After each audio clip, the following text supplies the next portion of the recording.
épisode hors série.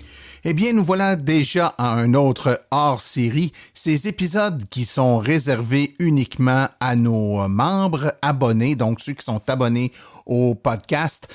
Les épisodes hors-série ne sont pas rendus disponibles sur le site web de l'AVEC ou encore sur les différents médias sociaux que nous utilisons. Il faut absolument être abonné, que ce soit avec iTunes, Apple Podcast, Google Play, Spotify, etc., pour les avoir. Alors, si vous l'entendez, c'est forcément que vous êtes abonné. Félicitations, on vous remercie et on vous incite à passer le mot à vos amis qui peut-être vont manquer cet épisode faute d'être abonnés. On a un épisode aujourd'hui qui a été enregistré lors du festival Roulon électrique de Laval où moi et mon collègue Daniel Breton avions la chance d'offrir une conférence sur les mythes qui entourent les véhicules électriques, les 12 plus grands mythes. Donc, la conférence a été captée, donc toute l'audio a été capté. C'est ce qu'on vous rend disponible aujourd'hui, donc j'espère que vous allez apprécier. Je vous incite d'ailleurs à la faire écouter à quiconque de votre entourage aurait encore des doutes sur le fait de pouvoir passer la voiture électrique. Souvent des doutes qui sont basés sur des éléments d'information manquants ou encore de la mauvaise information que ces gens-là détiennent. Ces fameux mythes qui perdurent année après année, qu'on tente tant bien que mal à déboulonner au fil du temps. Donc, sans plus tarder, écoutons tout de suite cette conférence, les 12 mythes qui entourent les véhicules électriques. Conférence donnée par moi-même, Martin Archambault et Daniel Breton. Bonjour Martin. Bonjour Daniel. Comment ça va? Ça va très bien, merci. On a l'impression d'être Olivier Guimond et Denis Drouin. T'es le seul que l'âge de les avoir connus. Les plus jeunes, c'est quoi déjà? Là? Oh là, on est plus ding et dong, nous autres. Ding et dong. Oui, exactement. Bonjour tout le monde. Écoutez, d'abord, on est très chanceux parce qu'on a une journée extraordinaire aujourd'hui. Approche-toi, mon cher. Faut pas se cacher. C'est une journée très spéciale qu'on a à Laval où l'électromobilité est à l'honneur. Et puis, moi, je suis un vieux de la vieille. Ça fait une vingtaine d'années que je parle d'électromobilité. Martin Archambault, qui est le porte-parole de l'AVEC, qui est extrêmement compétent, qui connaît son sujet sur le bout des doigts. Donc, lui et moi, aujourd'hui, on se met ensemble parce qu'on va déconstruire des mythes. Comme on dit en anglais, Mythbusters. Oui, monsieur. Fait que... Donc, il y a beaucoup de choses qui se disent sur les voitures électriques, que ce soit dans les médias sociaux ou même dans les médias traditionnels. Beaucoup de fausseté, de désinformation, voire carrément de fake news sur les véhicules électriques. Il y a aussi beaucoup de choses qui se disent parce que c'est basé sur ce qu'étaient les voitures électriques il y a 10 ans, 15 ans, 20 ans. Ça a beaucoup évolué depuis. Donc, quelque chose qui pouvait être totalement ou partiellement vrai il y a 10 ans peut être totalement faux aujourd'hui. Absolument. Ce ne sont plus des cartes de golf glorifiées. Non, effectivement. Hein, n'est-ce pas, Fred? Donc, on va commencer. On a une série de 12 mythes qu'on veut démonter. Donc, le premier mythe qu'on veut démonter, c'est un mythe que j'entends depuis fort longtemps. Un véhicule électrique, ça coûte très cher, voire trop cher. Martin, qu'est-ce que tu penses de ça? Ben, écoute, premièrement, les statistiques démontrent que la très grande majorité des gens qui ont des voitures électriques ne sont pas des gens qui ont des revenus exorbitants. Donc, il faut croire que les gens de la classe moyenne réussissent à s'en payer. En fait, l'erreur là-dessus, c'est que les gens ne regardent qu'une partie de l'équation et pas la totalité. Donc, une voiture, c'est bien sûr l'acquisition de la voiture, mais c'est surtout l'utilisation au quotidien pendant des années de la voiture dans laquelle on va généralement sur une voiture à essence mettre de l'essence sur une base régulière, on va faire de l'entretien, on va l'assurer. Donc, on a un paquet de dépenses qui vient avec le véhicule qui s'ajoute au coût d'acquisition du véhicule. Ce qu'on appelle le coût total de propriété. Exactement. Et dans le cas de la voiture électrique, si on la compare avec la voiture à essence, il est vrai de dire que le coût unique du véhicule, si on regarde seulement le coût d'acquisition du véhicule, pour une voiture équivalente, évidemment, on peut comparer bien des choses entre elles, mais prenons deux voitures de taille, de niveau de luxe et de fonctionnalité équivalente. La voiture électrique va effectivement coûter un peu plus cher à l'acquisition, mais elle va coûter immensément moins cher à l'utilisation. Et si on regarde une utilisation sur une période de temps donnée, 3 ans, 4 ans, 5 ans, certains gardent leur voiture plus longtemps que ça, c'est là que ça devient intéressant parce que la plupart des gens vont économiser beaucoup d'essence à chaque mois. Sais-tu quoi? Je suis même pas d'accord avec toi. OK, vas-y. OK? Provoque-moi. Oui, je vais te provoquer. En duel. Écoute, vous savez tous que depuis quelques années, il y a un rabais de 8 000 du gouvernement du Québec à l'achat d'une voiture 100% électrique, mais depuis le mois de mai 2019, donc depuis quelques mois, campagne électorale s'approchant, il y a maintenant un rabais fédéral jusqu'à 5 000 pour une voiture 100% électrique ou hybride rechargeable à grande batterie neuve. Ce qui fait que... Je le sais ce que tu vas dire. Je sais ce que tu vas dire. Hey, va t'avoir. Oui, tu as raison.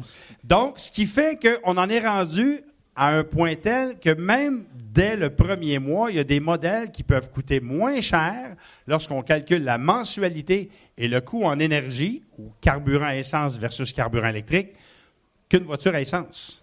C'est fou comme ça. Oui, effectivement. Donc, il faut vraiment la regarder dans sa globalité et se poser la question, combien de kilomètres on fait par année?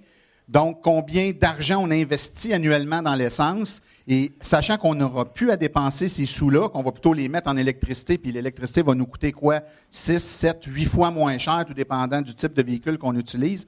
Très rapidement, on se rend compte qu'au final, sur une période de 5 ans, par exemple, il va nous rester plus de sous dans nos poches avec la voiture électrique qu'avec la voiture à essence, malgré le coût, le prix de détail suggéré par le fabricant, qui peut être plus élevé à l'acquisition. Exactement. Je vais vous donner 2-3 petits exemples. On a fait une comparaison. D'ailleurs, on a fait plusieurs comparaisons au fil des ans entre une fameuse Nissan Leaf et une Honda Civic.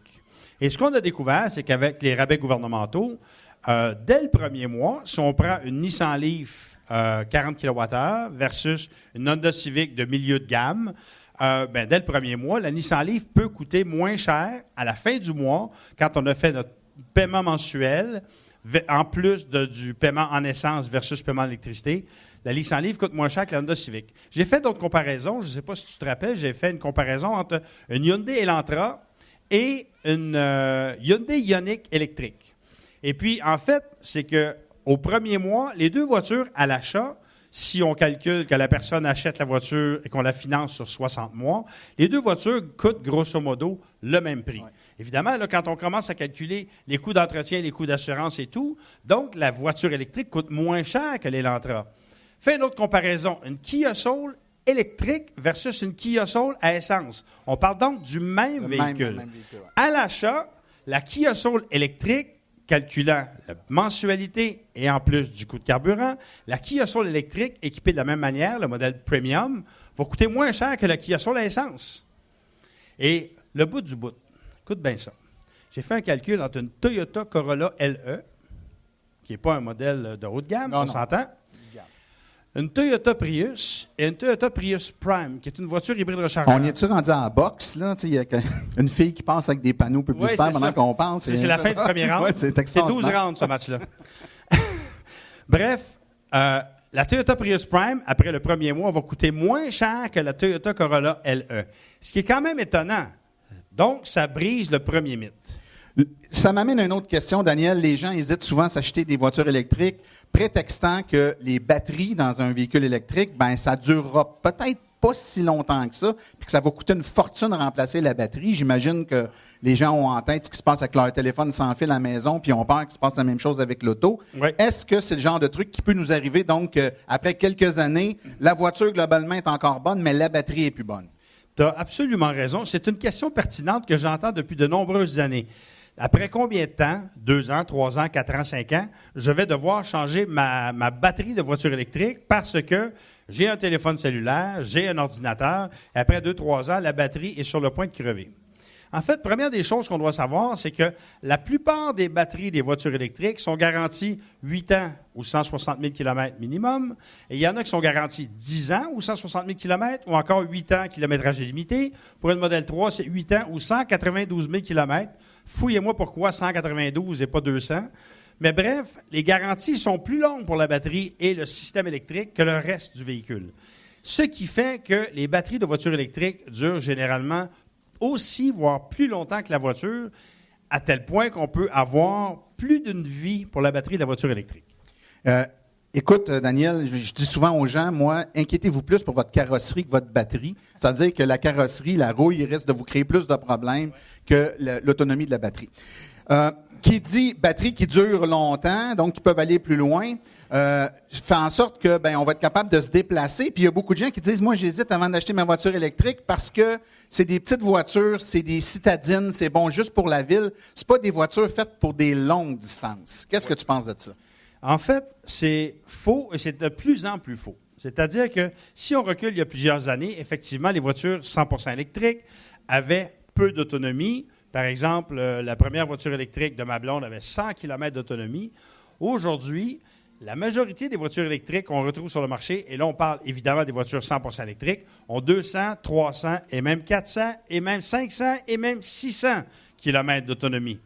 Donc, ce que ça veut dire, c'est qu'on peut facilement voyager avec une voiture électrique, mais il y a aussi les voitures hybrides rechargeables. C'est-à-dire que, par exemple, une Chevrolet Volt, une Honda Clarity, une Toyota Prius Prime sont des voitures qui vont, au quotidien, vous permettre de rouler en mode 100% électrique. Et si vous faites un grand voyage, ça va être une voiture qui va devenir hybride. Donc, c'est aussi une alternative que beaucoup de Québécois ont trouvé intéressante, puisqu'on regarde les ventes de Chevrolet Volt. C'est la voiture la plus vendue. Parmi les voitures branchables. Oui, tout à fait. Et 70% des Chevrolet Volt vendus au Canada sont au Québec. Donc, il est faux de dire que ce ne sont que des citadines. Et d'ailleurs, la meilleure preuve de ça, c'est que la majorité des voitures électriques vendues au Québec ne sont pas à Montréal, dans le centre-ville. C'est en Montérégie ou à Laval ou dans la Naudière. Dans la Naudière, oui, beaucoup, effectivement. Évidemment, Daniel, ces voitures-là, qui sont pas juste faites pour les villes, ça veut dire qu'on est capable de voyager avec, ça veut dire qu'on est capable de faire des longues distances. Il faut aussi savoir que de plus en plus maintenant, les infrastructures de recharge se sont énormément ont été développées, se sont élaborées un peu plus. Il y a de plus en plus de bornes. Les grands axes routiers sont desservis, l'autoroute 20, l'autoroute 40, l'autoroute 15, l'autoroute 10. Et c'est en explosion actuellement, ce qui fait que ces infrastructures de recharge rapide-là permettent à quelqu'un qui veut voyager, puis on prend souvent l'exemple, les gens me disent, ouais, mais mettons, je vais aller en Gaspésie, Montréal-Québec, ou je vais aller en Gaspésie. Je dis souvent, Gaspésie, vous avez choisi un mauvais exemple, me prouver qu'on peut pas voyager. C'est probablement la région du Québec où c'est le plus facile de voyager. Il y a des bornes de recharge aux 50 à 80 km, il y a une borne de recharge. Donc, c'est plus facile de se rouler dans ce coin-là que dans l'Outaouais, finalement. Et ça, c'est un mythe qui est tenace. C'est-à-dire le mythe comme quoi on ne peut pas faire de grands voyages. Moi, qui voyage beaucoup, qui fait beaucoup de kilométrage à chaque année, je suis allé l'année passée avec ma Chevrolet Bolt en Caroline du Nord et aux Îles-de-la-Madeleine. Cette année, je suis allé encore là aux mêmes endroits. Je suis allé à New York. Il y a beaucoup d'électromobilistes qui se promènent un peu partout à travers le Québec, voire à travers l'Amérique du Nord, dont Frédéric Allard que voici. Mais il y a même des gens qui ont des voitures électriques à petite autonomie qui font de ces grands voyages. Il y a Daniel Jasmin, qui a une Chevrolet Spark, qui a 132 km d'autonomie, qui est allé faire le tour de Gaspésie, justement parce qu'il y a cette borne. Donc, ça veut dire qu'il y a moyen de voyager parce que, les voitures ont plus d'autonomie qu'avant, mais il y a aussi qu'il y a beaucoup plus de bornes de recharge rapide qu'avant. Ouais. On est déjà rendu au mythe numéro 5, Daniel. Quelque chose qu'on a entendu beaucoup, surtout dans les dernières années. La dernière année, là, je ne sais pas, il y a peut-être eu un caucus de journalistes pour se donner des thèmes pour l'année. C'est revenu souvent. Malheureusement, ça nous a gardé occupés. La voiture électrique serait plus polluante que la voiture à essence. Donc, il faut faire attention. C'est une illusion d'avoir quelque chose d'écologique parce que, pour plein de raisons, la production puis l'utilisation de la voiture électrique serait globalement plus polluante que celle de l'auto à essence. Qu'est-ce que tu penses de ça, même si je m'en doute un peu? Écoutez, s'il y a un méga-mythe que je tente et que je déconstruis depuis de nombreuses années d'ailleurs, c'est celui justement du fait que les voitures partiellement ou entièrement électriques sont aussi, voire plus polluantes que les voitures à essence. Et on peut reculer il y a 13 ou 14 ans, lorsqu'il y avait un type qui avait fait une étude qui disait que, finalement, t'achetais un Hummer, j'ai bien dit un Hummer, c'était plus vert que t'achetais une Toyota Prius. Et lorsque je suis retourné à l'université, j'ai étudié en gestion du carbone et gestion de cycle de vie. J'ai travaillé à déconstruire cette pseudo-analyse de recherche-là. Et en fait, tout ça, c'était du bidon, c'était de la désinformation. Quand on dit, à l'époque, que le Hummer était moins polluant parce que le Hummer durait 350 000 km et que la Prius était polluante parce qu'une Prius, ça durait à peu près 150 000 km. Je vais vous poser une question. Combien vous voyez de Prius sur la route aujourd'hui versus combien d'Hummer?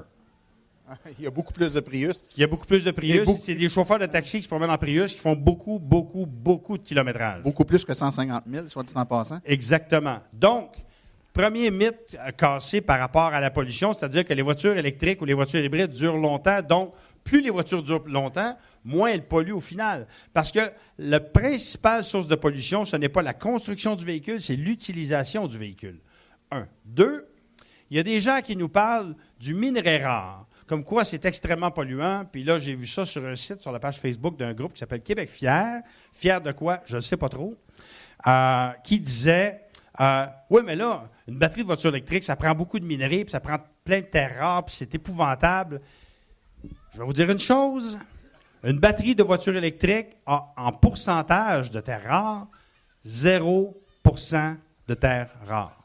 Par contre, une voiture à essence, Il y en a toutes les voitures à essence contiennent des terres rares qui sont dans le système antipollution. le catalyseur, généralement. Dans le catalyseur, exactement. Fait que ça, c'est l'autre aspect qu'il faut déconstruire par rapport à la pollution. Un autre aspect de ça, c'est qu'on dit, oui, mais le Québec, c'est le fun, vous avez de l'hydroélectricité, de l'énergie renouvelable, mais si on est dans un endroit qui carbure au charbon, par exemple, ou au gaz naturel, ou au mazout, est-ce qu'une voiture électrique est si verte que ça? Je vais vous donner la réponse. Il y a une analyse qui a été faite par le département américain de l'énergie qui a fait une comparaison entre les émissions polluantes pour chaque État. C'est-à-dire que si dans un État, on a notre source de production à partir de 20 de gaz naturel, 10 d'éolien, 5 de mazout, 30 de charbon, etc. Ils ont fait toute l'équation et ils en sont venus à la conclusion suivante. Dans 38 États sur 50, ce qui représente à peu près 90 de la population américaine, j'ai dit 38? Oui, tu as dit 38. Ça, c'est parce que c'est en 2017. On est rendu en 2019, c'est rendu 42 États sur 50. Parce que ça évolue toujours. C'est-à-dire que la source de production d'électricité devient toujours plus verte. Oui, ça se verdit. Donc, on est rendu dans 42 États sur 50, une voiture 100 électrique en fonction de la source de production d'électricité de ces États-là, est maintenant, aujourd'hui, plus propre qu'une voiture hybride rechargeable ou à essence.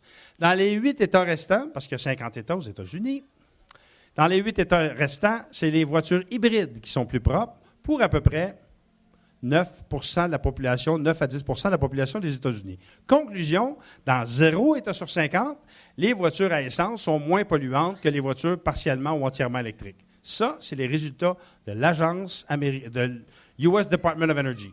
Fait que ça peut détruire un autre mythe. Ça va vous faire la démonstration qu'il est totalement faux de dire que les voitures à essence sont moins polluantes que les voitures électriques. Vas-y, mon Fred. Une question de la foule? Est-ce que dans ces études-là, ils ont-tu pris en considération que produire un litre d'essence à partir du pétrole, est-ce que ça prend de l'électricité pour faire ça? Oui.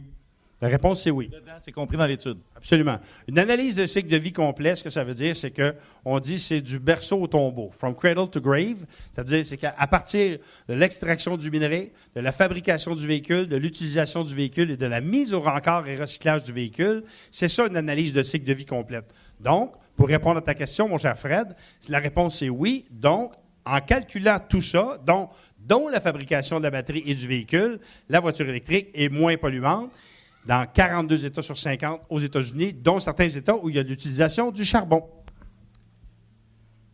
Est-ce que ça répond à ta question? Ça répond à ma question, Daniel. On pourrait en parler longtemps, mais... Oui. Moi, j'en ai une question pour toi. Une voiture électrique, il y a beaucoup de gens qui disent c'est pas tellement performant une voiture électrique. Une espèce de kart de golf glorifié. Ouais. Qu'est-ce que tu réponds à ça? Ben, écoute, j'ai d'ailleurs été confronté à ce jugement-là il y a quelques années. En fait, il y a 8 ans, quand j'ai eu ma première voiture électrique, il y a quelqu'un qui m'a dit dans un party du jour de l'an, « Fais-moi donc essayer ça, ton kart de golf. » C'est ce qu'il m'a dit. Tu l'as dit tantôt. C'est un peu la perception, c'est que c'est pas très performant. Pourtant, un kart de golf électrique, je vous rappelle que si on est agressif sur l'accélérateur, le sac de golf et le passager peuvent se ramasser sur le dos assez vite fait si on accélère trop vite. Et c'est pourtant un très petit moteur, une très petite batterie. Les voitures électriques... en général, en fait, en totalité, même, je pourrais dire, ont des performances très impressionnantes. Je citerai un exemple. Tu as parlé tantôt de la Chevrolet Spark, qui est toute une petite voiture. Puis quand on pense à voiture puissante, je suis certain qu'il n'y a pas grand personne ici que dans leur tête, l'image d'une voiture performante, c'est une Chevrolet Spark. Et pourtant, une Chevrolet Spark électrique, c'est surprenant, mais très surprenant. C'est-à-dire que ça peut faire la barbe à plusieurs muscle cars sur un départ de coin de rue. C'est vraiment impressionnant. Donc, c'est des voitures qui sont très primes, très rapides, qui sont aussi très puissantes. Évidemment, comme tout véhicule, plus tu es agressif dans la conduite, plus tu demandes de l'énergie, ben, plus tu vas consommer. Que ce soit d'électricité. Plus ça coûte cher de gaz ou d'électricité. Ou d'électricité, c'est bien certain. Mais c'est des voitures qui vont vite. Et d'ailleurs, les performances des voitures électriques, on peut parler des Tesla, par exemple, sont tout à fait époustouflantes. La Roadster a des performances là, du 0-100 dans le bout de 2 secondes. Je veux dire, ça n'a aucun bon sens comme performance. Donc, d'associer véhicule électrique et faible performance, en fait, tous les véhicules électriques que vous avez ici, que vous pouvez essayer aujourd'hui lors des événements, sont des véhicules que si vous vous donnez la chance de l'essayer le moindrement, vous allez réaliser que c'est hyper performant, c'est prime, c'est rapide, ça a une conduite qui est douce, une accélération qui est puissante et silencieuse. Et linéaire. Et linéaire. Ça, c'est important. Aucun changement de vitesse. Exactement. Donc, c'est très intéressant de faire l'essai. D'ailleurs, moi, je vous dirais, je fais beaucoup d'essais routiers de véhicules électriques et c'est la première chose que les gens disent, à quel point ils sont surpris, à quel point c'est puissant et c'est performant. Donc, ce mythe-là, c'est forcément quelqu'un qui n'a jamais essayé. C'est impossible d'avoir essayé une voiture électrique et d'amener ce point-là. Absolument. Tu as tout à fait raison. Un autre mythe, Daniel, c'est que Oui. les voitures électriques, c'est pas des voitures pour la famille. On a Mélanie Réaume qui est venue nous parler tantôt là, de voitures électriques au féminin. Est-ce qu'une famille peut s'imaginer dans son quotidien aller travailler, ramasser les enfants en garderie, des activités, aller en camping? Est-ce qu'on peut avoir une voiture électrique dans ce temps-là? En fait, c'était pas tant un mythe que ça au début parce qu'il n'y avait pas beaucoup de choix de voitures partiellement ou entièrement électriques disponibles. Elles étaient petites. Et elles étaient petites. Mais là, comme vous pouvez le voir sur le terrain, il y a de plus en plus de voitures de formats différents qui sont faites en mode hybride rechargeable ou électrique. Donc, on peut donner, par exemple, le Mitsubishi Outlander PHEV, qui est un hybride rechargeable, le Chrysler hybride, le Pacifica hybride, Ouais. qui est un 7 passagers, qui a droit à un rabais de 13 000 soit dit en passant, ce qui fait que le Chrysler Pacifica hybride rechargeable est moins cher que le Chrysler Pacifica. C'en est un des cas C'en est un des cas. dont on parlait tantôt, qui est moins cher même à l'acquisition. Donc, pour la famille, d'avoir une voiture qu'on peut brancher, qui peut être utilisée par la famille, c'est de plus en plus facile. Et au fil des prochains mois, des prochaines années, il va y en avoir de plus en plus. Évidemment, on peut parler des Tesla S, Tesla X, qu'une famille peut utiliser, mais ça prend une famille un peu plus fortunée. Donc, la voiture électrique pour la famille, je pense qu'on peut dire que, dépendant de la grosseur des familles, mais il y en a pour tous les choix et pour toutes Et il y en aura de plus en plus. Je pense que Exactement. faut regarder que la plupart des manufacturiers annoncent pour 2020, 2021, 2022 beaucoup de nouveaux modèles, dont plusieurs sont des SUV, des vrais SUV, là, pas des mini-SUV, des familiales. Donc, on peut s'attendre à ce qu'il y ait de plus grandes possibilités à court terme. J'ai un autre mythe pour toi. Le mythe numéro 8. Une voiture électrique, est-ce que c'est vrai que c'est moins fiable? Moins fiable?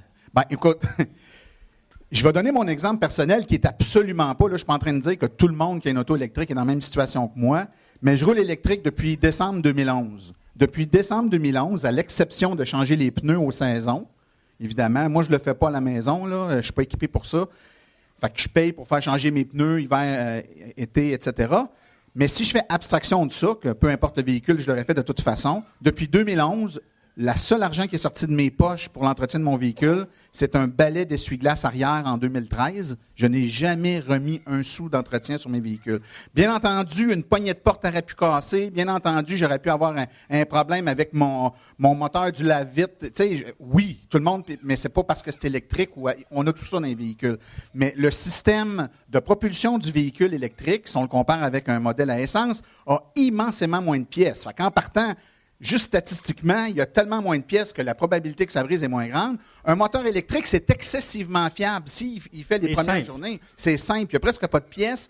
S'il a passé à travers les premières semaines, il va durer, il va avoir une durée, ça ne sera pas tuable. Maintenant, qu'est-ce qui peut briser? C'est un contrôle. En fait, la pédale d'accélérateur, on contrôle la quantité d'énergie qu'on envoie à la batterie, c'est-à-dire qui part de la batterie, qui s'en va au moteur, qui va nous permettre d'accélérer ou de ralentir. Il y a des freins comme dans toutes les autres voitures. On récupère de l'énergie par les freins, mais globalement, le véhicule a beaucoup moins de pièces, beaucoup moins de risques de bris, et l'ensemble des électromobilistes vous diront qu'un bénéfice qu'on calcule rarement quand on a une voiture électrique, parce qu'on se dit que ça va nous coûter moins cher d'énergie, mais ça coûte beaucoup moins cher d'entretien au final. Donc, ça brise pas plus, c'est plus fiable. Et que dire des freins? Ah, les freins, Dis-nous c'est- un mot sur les freins. Ben, écoute, dans une voiture électrique, on freine en grande partie par récupération d'énergie. Donc, quand on ôte le pied sur l'accélérateur, l'auto est en mouvement, elle continue sa course, les roues entraînent le moteur qui génère de l'électricité puis il les retourne vers la batterie. Donc, quand on freine et qu'on ralentit avec une voiture électrique, on régénère de l'électricité, on la récupère puis on la retourne dans la batterie. Et ça a pour effet de freiner le véhicule, un peu comme la compression sur une voiture à essence, d'un effet de dynamo. Hein. Quand on embarque une dynamo sur un véhicule, on se rend compte que c'est plus difficile à pédaler. Donc, quand on récupère l'énergie, ça freine le véhicule. Bref, le freinage se fait en grande partie de façon magnétique et on utilise les freins uniquement pour immobiliser le véhicule. Résultat, les freins sont beaucoup moins sollicités, tellement peu sollicités que dans bien des cas, ça prend des entretiens parce qu'ils ont tendance à rouiller, parce qu'ils sont sous-utilisés. Moi, mon premier véhicule, quand je l'ai changé après presque 5 ans, ben les freins étaient pas neufs, mais presque. C'est-à-dire que le concessionnaire il a testé les freins et il a dit « Tabarouette, tes freins sont comme neufs ». On ne les use pas, les freins. C'est très long user des freins sur une voiture électrique. Absolument. D'ailleurs, moi qui me promène en voiture hybride électrique depuis une vingtaine d'années, ma première voiture hybride que je possède toujours, qui a 250 000 kilos, j'ai jamais changé les freins en avant, j'ai changé les freins. Non, j'ai jamais changé les freins en arrière. J'ai changé les freins une fois en avant à 250 000 km. Puis j'ai à peu près rien fait dessus. C'est extrêmement durable. Ta batterie est encore bonne? Puis c'est la batterie originale après Oh, Lynn, 19 ans. Tu dois être une exception, Daniel. Oui, moi je suis un martien. Ensuite de ça, on disait, une voiture électrique, ça ne marche pas en hiver, Martin? Ça ne marche pas en hiver. Ouais, Bon. ah oui, non, celle-là est bonne parce que, tu sais, ils disent, ouais, les voitures électriques, c'est bon pour la Californie. Ça à quoi je réponds, comme vous le savez tous, la Norvège est un pays tropical. Oui, effectivement. Là où il y en a plein, il fait chaud, il y a des palmiers. Écoute, Daniel, premièrement, ce mythe-là, il est drôle parce que non seulement il n'est pas vrai, mais c'est plutôt l'inverse. Je dirais que si on regarde du point de vue technologique, une batterie, son pire ennemi, c'est la chaleur. Fait qu'en partant, vous allez garder votre voiture électrique beaucoup plus longtemps et beaucoup plus efficace au Québec qu'en Californie. On le voit d'ailleurs sur les voitures qui sont importées, celles qui viennent des endroits où il fait très chaud, ont souvent des dégradations de batterie plus grandes que celles des pays plus tempérés, voire froids comme le nôtre. Maintenant, est-ce que la voiture, elle va bien fonctionner Moi, l'hiver? j'ai pas froid aujourd'hui en passant. Non, moi non plus. Mais est-ce qu'elle va bien fonctionner, le véhicule l'hiver? Est-ce qu'il va aussi bien fonctionner à moins 30 qu'à plus 30? C'est ça que les gens ont peur. Moi, je dis souvent, démarrer une voiture électrique à moins 30, là, le parallèle que je peux faire, c'est quand vous vous commandez une pizza, puis que vous allumez la lumière de l'entrée pour que le livreur voit l'adresse. Quand il fait moins 30 puis que vous allumez la lumière, elle allume-tu moins bien à moins 30 qu'à plus 30? Je pense que oui. Moi, j'entends, ça fait... Oui, non. Regarde, votre auto électrique à moins 30, tu pèses sur le piton, puis elle démarre. Ta voiture à essence, par exemple, à moins 30, ça se peut qu'elle ait de la difficulté un peu à démarrer. Donc, la voiture électrique, du point de vue, est-ce que je vais être capable de partir avec mon auto quand il fait très froid? Vous avez plus de chances que ça fonctionne bien avec une voiture électrique qu'une voiture à essence. Par contre, il faut admettre que quand il fait froid, puisque la chimie de la batterie, les éléments chimiques de la batterie sont très froids, la batterie va être moins efficace, va nous donner moins d'énergie, ce qui fait qu'on va être capable d'aller moins loin que lorsqu'il fait chaud. Mais on va y aller quand même. Mon voisin, il y a 2 ans, là, dans le temps des fêtes, quand il a fait moins 35 pendant une semaine, là, ben, j'ai des voisins qui ont annulé leur party de Noël. Ils n'étaient pas capables de sortir du driveway. Moi, je allé à mon party de Noël. Mais c'est sûr que si j'avais planifié un voyage en Gaspésie cette journée-là, il aurait fallu que je me charge plus souvent, la batterie étant froide. Ben, avait un petit peu moins d'autonomie, il fallait que je me recharge plus souvent. Ouais, et d'ailleurs, moi, ça m'est arrivé à quelques reprises de survolter des voitures à essence avec ma voiture électrique, quand il faisait très froid. Mais en plus de ça, une chose qu'on peut dire, c'est que, oui, une voiture électrique a moins d'autonomie en hiver parce que, évidemment, ça prend plus d'énergie pour avancer pour toutes sortes de raisons, que ce soit des raisons que si vous patinez beaucoup, vous gaspillez de l'énergie. Le chauffage. Il y a le chauffage, mais une voiture à essence aussi consomme plus d'énergie en hiver. Par exemple, j'ai fait des tests avec une compagnie il y a une couple d'années. On faisait des tests hivernaux avec la voiture à essence. Et c'était des voitures dont la cote de consommation était d'à peu près 7,5 litres au 100. Bien, sans surprise, en hiver, ils faisaient du 10, du 11 litres au 100 avec leur voiture. Donc, c'était une augmentation de la consommation de 50 % en hiver pour leur voiture à essence. Fait que, on a tendance à oublier ce petit bout-là, mais les voitures à essence aussi consomment plus d'essence et donc ont moins d'autonomie. On l'a abordé un peu par la bande tantôt, Daniel, mais je veux te confronter à un autre mythe. Des gens hésitent à s'acheter une voiture électrique disant « il n'y a pas assez de bornes. J'ai peur, qu'est-ce que je vais faire si je m'en vais quelque part, puis là, je vois que je vais manquer d'énergie, il n'y aura pas assez de bornes, je ne serai pas capable de me charger. » Qu'est-ce qu'on répond à ça? Bien, on va répondre à ça que la principale station-service qu'on a lorsqu'on a une voiture électrique, c'est chez soi. En effet, plus de 80 des recharges qu'on fait lorsqu'on a une voiture électrique, on les fait principalement à la maison ou parfois au travail ou près du travail. Donc, Dans quelle proportion, Daniel? c'est plus de 80 Plus de 80. Et moi, souvent, là, les statistiques qu'on voit, nous, c'est aux alentours de 90 pour la majorité des gens. Ça veut dire que de 8 à 9 fois sur 10, c'est chez vous que ça se passe. Ta station-service, c'est à la maison. Exactement. C'est un gros changement de paradigme, ça. Oui, parce que, je vais vous dire un secret, parlez-en pas à personne, je ne suis pas un grand fan des pétrolières. Fait que moi, le moins je vais dans une station-service, le mieux je me porte. Pour toutes sortes de raisons. Ce que ça veut dire, c'est qu'en ayant ma propre station-service à la maison, ben, j'ai évidemment une plus grande indépendance face aux pétrolières. Je n'ai pas à aller au dépanneur à la pétrolière. Je n'ai pas à me préoccuper en me levant le matin si ce jour-là, le prix de l'électricité va avoir changé. N'est-ce pas? Non, c'est assez stable. C'est assez stable. Donc, ça, c'est le fun parce que moi, je sais, je suis capable de prédire à peu près exactement, à peu de choses près, quel va être le prix de l'électricité d'ici 5 ans. Dites-moi quel va être le prix de l'essence d'ici 5 semaines. Plus Est-ce qu'il y a cher. quelqu'un qui est capable de me le dire? Moi, je prendrais un guess avec plus cher, mais... Plus cher? Oui, c'est ça. Parce que là, tu sais, il y a quelqu'un qui a pété de travers au Moyen-Orient puis le prix de l'essence augmente, on s'entend? Donc, ça, c'est sûr que ça fait partie de l'équation. Mais en plus de ça, c'est qu'en plus du fait que notre principale station-service est notre maison, il y a le circuit électrique d'Hydro-Québec qui est devenu, en quelque sorte, la colonne vertébrale de la recharge sur les routes du Québec. Qu'est-ce que le circuit électrique, mon cher Martin?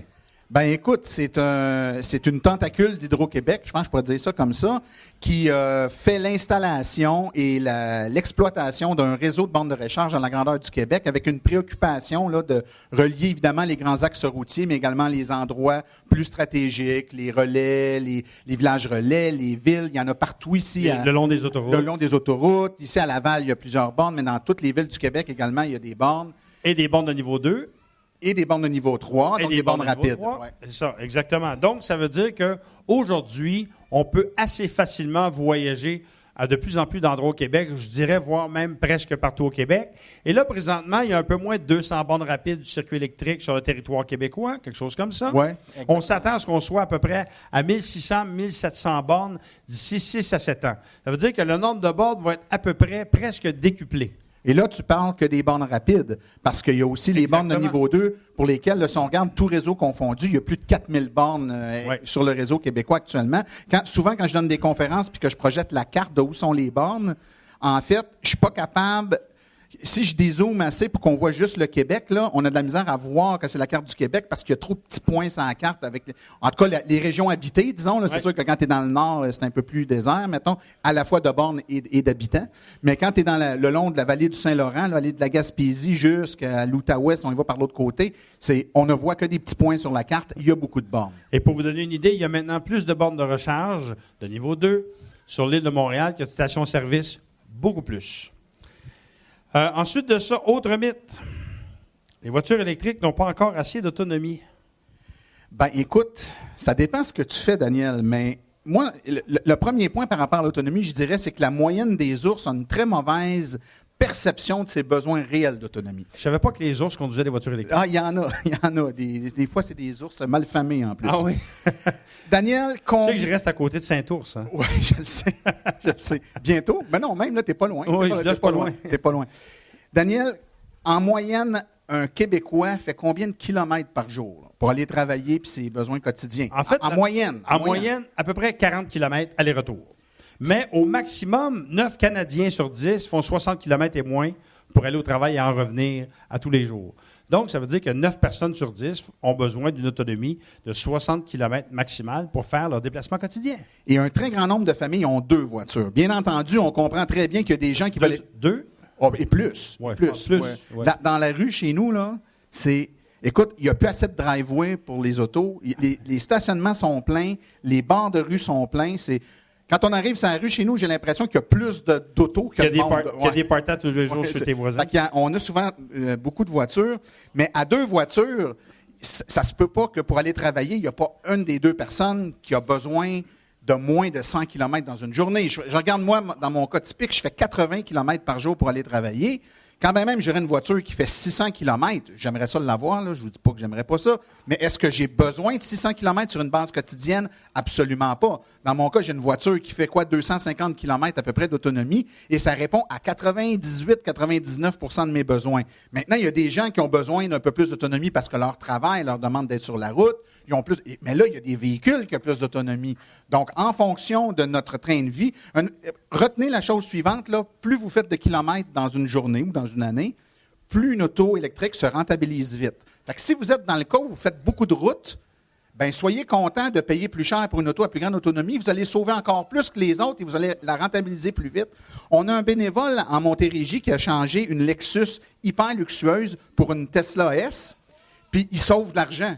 C'est un move financier. Il l'a fait pour baisser ses dépenses. Tu sais, quand tu es rendu que tu t'achètes une Tesla S pour baisser tes dépenses... Ça ne coûte pas cher. C'est parce que ça lui coûtait cher d'essence avant. Lui, le gain, il est toujours sur la route, il est représentant, puis il fait le territoire de l'Abitibi. Il est tout le temps sur la route. Il est super content d'avoir une voiture électrique. Il sauve une somme colossale. Oui, mais en fait, c'est la question. La question qui tue, c'est ça.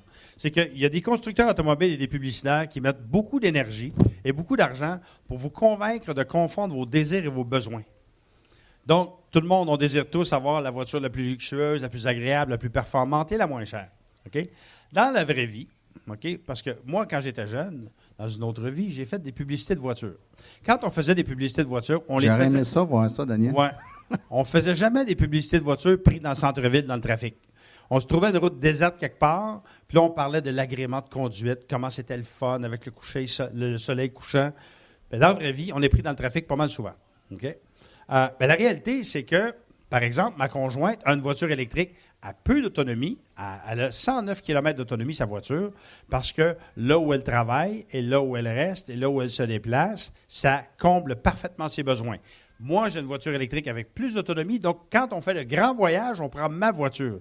Mais par exemple, moi, je reste dans le bout de Saint-Hyacinthe. Je suis venu avec sa voiture aujourd'hui. Je suis arrivé ici, je me suis branché. Après ça, je vais repartir. C'est presque 70 km d'ici.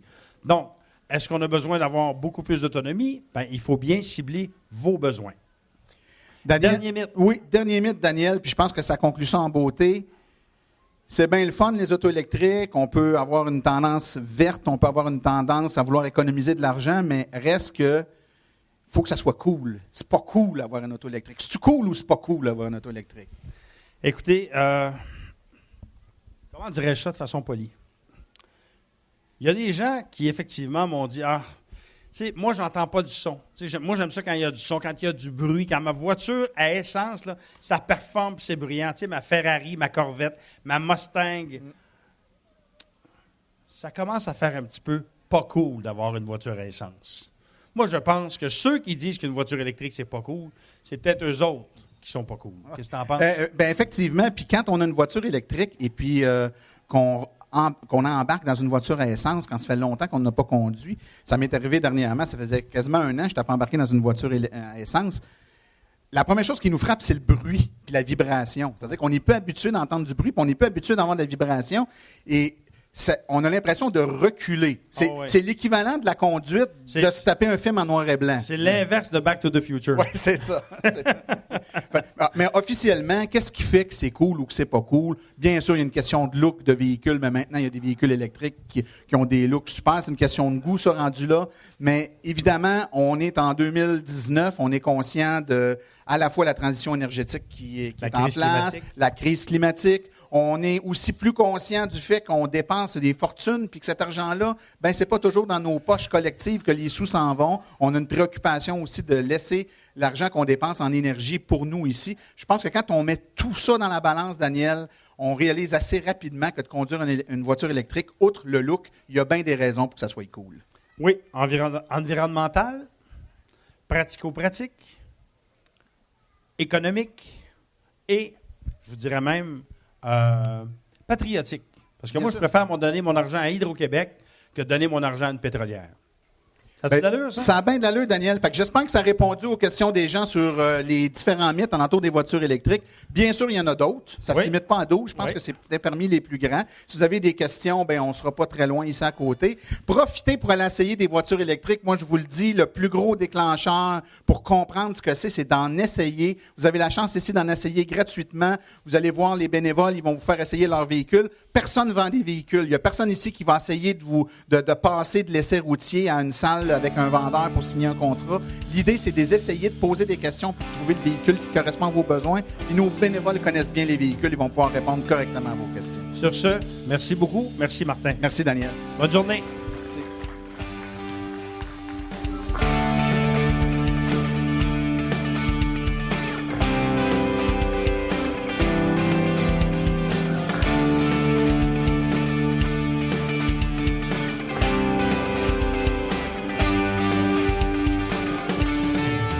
Épisode hors série.